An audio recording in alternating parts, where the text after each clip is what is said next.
The latest. Thank you for your love and support. A Zambian man traveled all the way from Zambia to Burkina Faso to support Captain Ibrahim Traore.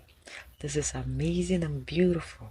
We all have to come out and support Mali, Niger, and Burkina Faso because when they are liberated, it is the whole of Africa. Let us not sit and fold our arms thinking because it is Burkina Faso and not Ghana, Nigeria, or Togo that we come from. We are not concerned.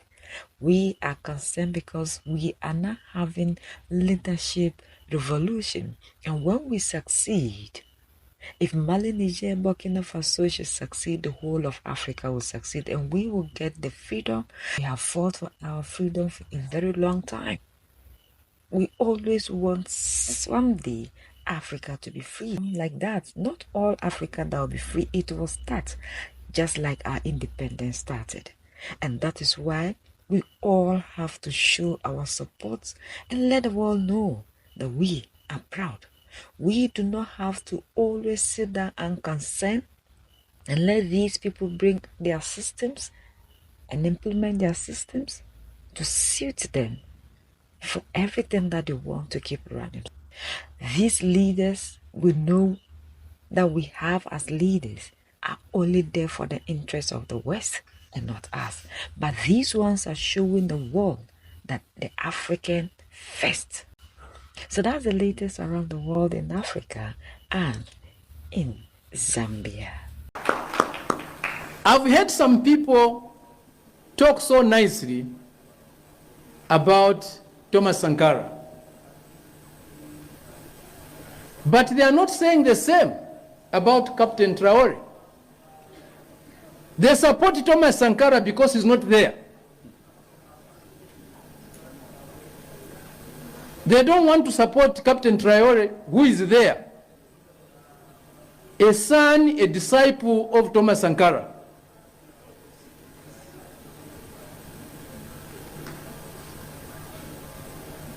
Comrades, what is going on here is a revolutionary process that needs our support, that needs to be defended, that needs to be advanced with all the tenacity, with all the courage it takes.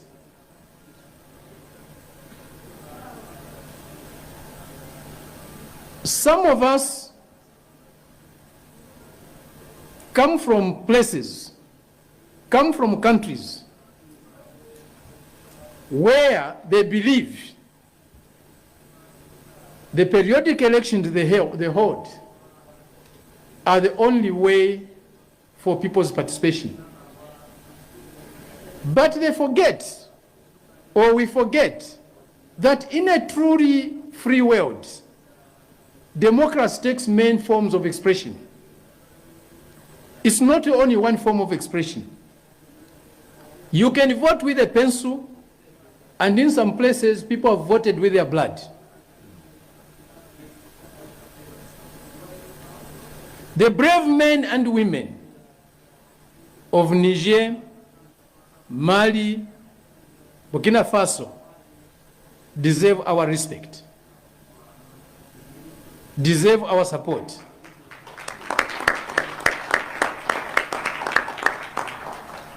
I'm saying brave because what they are doing requires courage. It's not for the faint-hearted. It's not for the cowards who grovel before imperialism. The challenges they face are huge. The risks they have taken are immense. And it requires determination, it requires resoluteness, it requires a greater love for one's people and humanity in general. We are here to witness the transformation of this region. We are here to render solidarity to a place, an area of our continent that deserves it and needs it most. What is happening here is a big light being shown around the whole continent. Niger, Mali, and Burkina Faso are showing us the way. They are lighting the way for all of us to take. How we get there may differ, but what they are doing here, you can't avoid it. Whether you are an elected government or you have come through the military way, you can't avoid the transformations going here. They are asserting themselves in a manner that has not been done before. Imperialism is in panic. Imperialism is in shock. They didn't expect this. They didn't expect this boldness. They didn't expect this resolutiveness. They didn't expect this clarity. Speaker after speaker this morning was very clear on what is being done here, what is being advanced here, what is being promoted here, what is being defended here. They were very clear. And this clarity need to be respected. This clarity needs to be embraced. This clarity needs to be explained further and further and further and further and further, and made more simpler and simpler and simpler to all our people on this continent and the diaspora. A lot can be said about what is going on here, and many have already said it. I don't want to bore you with repetitions. All that I can say is let's embrace what is going on here. Let's dedicate a lot of time to what is going on here. Let's provide what is going on here with a moral and political support. There are many answers, there are many questions that need answers. Let's work with our comrades here to provide the answers that are needed. A country dominated by another country can never be able to be democratic. You can't build democracy in a country that is dominated by another country. That is a neocolony of another country.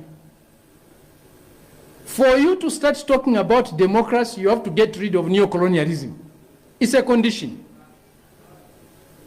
We heard at the opening session of this conference this morning, speaker after speaker, including the Prime Minister of Niger, they were talking about the struggle for their independence. They were talking about the struggle for sovereignty. Sovereignty for what? Independence for what? Independence from who? Independence from who? It's the independence from those who dominate us today. It's the independence from those who colonize us today. It's independence from those who subjugate us today. Without that independence, you cannot talk of democracy. The elections we hold in all these neo-colonial states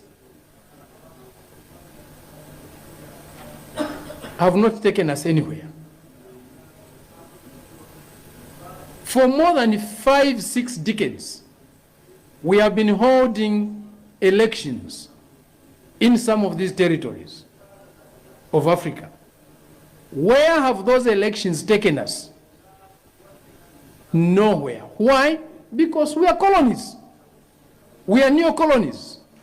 We are dominated by others. And you cannot have meaningful democracy without total independence, as it was said this morning. We need total independence. There are some who despise, who look down upon what is going on in the Sahel today, because it's being carried by men and women in uniform, called the military. But comrades, this is the liberation struggle.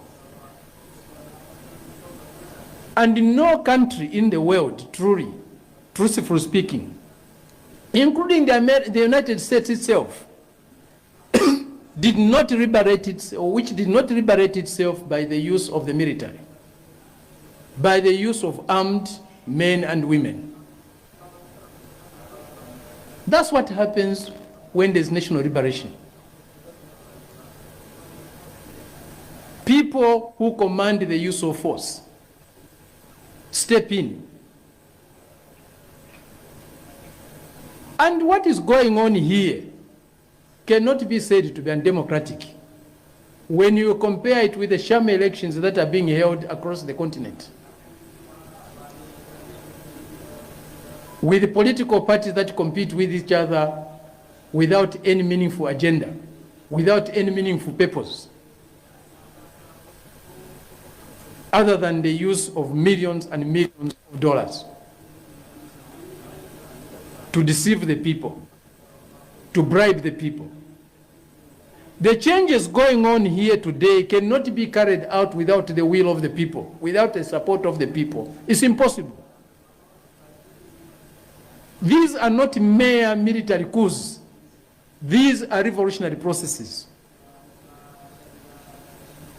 with a very, very high level of people's support and people's participation. In the opening session today, we had leaders of our people from all walks of life. We had the traditional leaders, we had the religious leaders, and others. People participate in political processes through their authentic leaders. And when those leaders are there, you cannot deny that there's people's participation.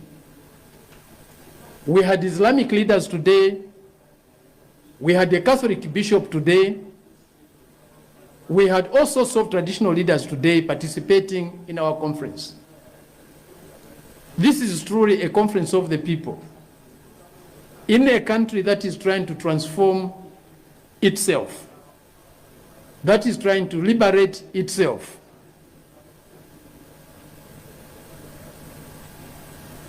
It is impossible not to support what is going on today here. If you are truly a Democrat, if you are truly progressive, if you are truly a socialist.